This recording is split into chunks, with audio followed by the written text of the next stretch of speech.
Those dramatic images are from Iran today. Yes, the video's a little grainy and a little shaky, but consider the risks in taking it and posting it in a country where repression is the rule. So if there is an Egypt domino effect, can it really take root in Iran? And where else should we be looking? In New York tonight, Egyptian journalist Mona Eltahawy. And with me here in Washington, Stephen Hadley, who was National Security Advisor to President George W. Bush. Steve Hadley, I want to start with you. The entire time you're in government, and now since you've been out of government, everybody watches Iran.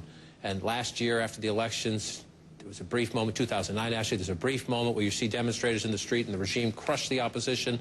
Can there be an Egypt domino effect there, or is that too much to ask for? There can be. It'll obviously be up to the Iranian people. They've clearly been watching what's happened in Egypt, and I think they're saying if the Egyptian people can do this, why not the great Iranian people? They'll need some help. And I was encouraged to hear Secretary Clinton come out very promptly and say that the use of force against peaceful demonstrators is not acceptable. We need to make clear that we're standing with the people power in these revolutions and that the use of force is unacceptable. That clears some space for people to organize and advance their cause. Clear some space for them to know they have the United States support, but their own government, of course, will crack down on them if history is any guide. But, Mona, let's listen to Secretary Clinton, because she not only said the United States would not tolerate or would not stand for the use of force, she tried to give what I'll call a moral boost to the Iranian opposition. What we see happening in Iran today is a testament to the courage of the Iranian people and an indictment of the hypocrisy of the Iranian regime. When you see, Mona, protests in Yemen, protests in Bahrain, protests in Algeria, and protests even in Iran, what is your sense of the spread and the sense of optimism versus realism? I'm hugely optimistic about what's happening in the Middle East, John, because I think at the very beginning, you know, back in December when the Tunisian uprising started, nobody believed it would work, and it worked.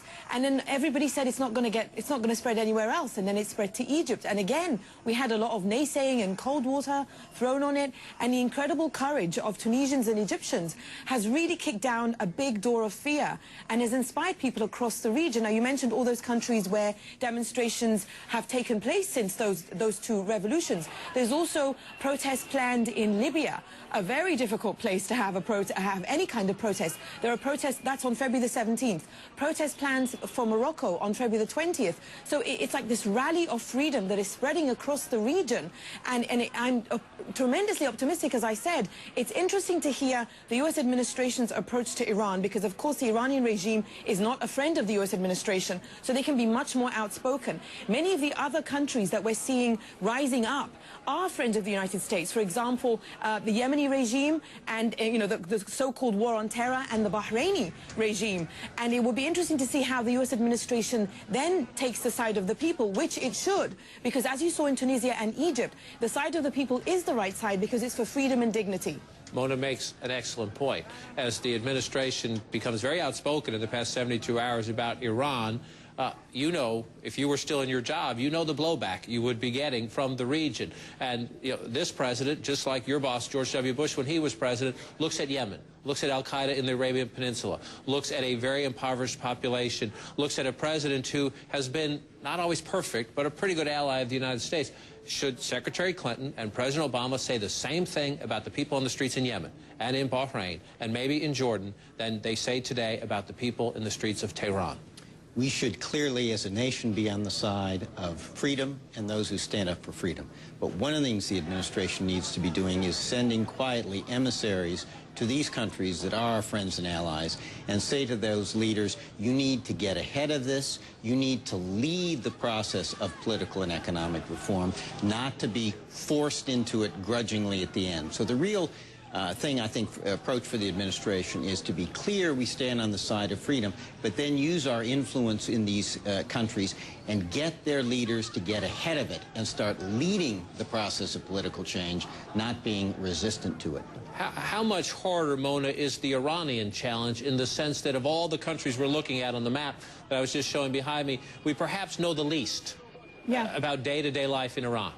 I think it's incredibly difficult to get the bad information out because, you know what, I have total faith in the Iranian people. I mean, the events of the past few weeks shows me that, you know, when people rise up together for freedom and dignity, they will win, and I have total faith in them. But I think what happened in the Egyptian case, for example, in Tunisia, it was largely ignored by the Western media. But Egypt, I think what also helped was that you had, you know, CNN there around the clock. You had other international news channels there. Al Jazeera English was covering it as well. And that helps the people in the sense that you bear witness to any crimes that the regime wants to commit against the people. So, you know, my heart goes out to the Iranian people, and I stand with them in solidarity. It's very difficult to get the bad information out. And as you mentioned in the reports leading up to this, those who are taking those videos are incredibly courageous. I know from a friend that many of them have to do it, you know, quickly and secretively because they face tremendous challenges. It takes lots of courage. And I think that even though we can't get information out as journalists on the ground, we must pay attention to all those countries because our solidarity is important. How much different is it, Steve Hadley, in the sense that Iran is obviously in the neighborhood, but it's not an Arab nation.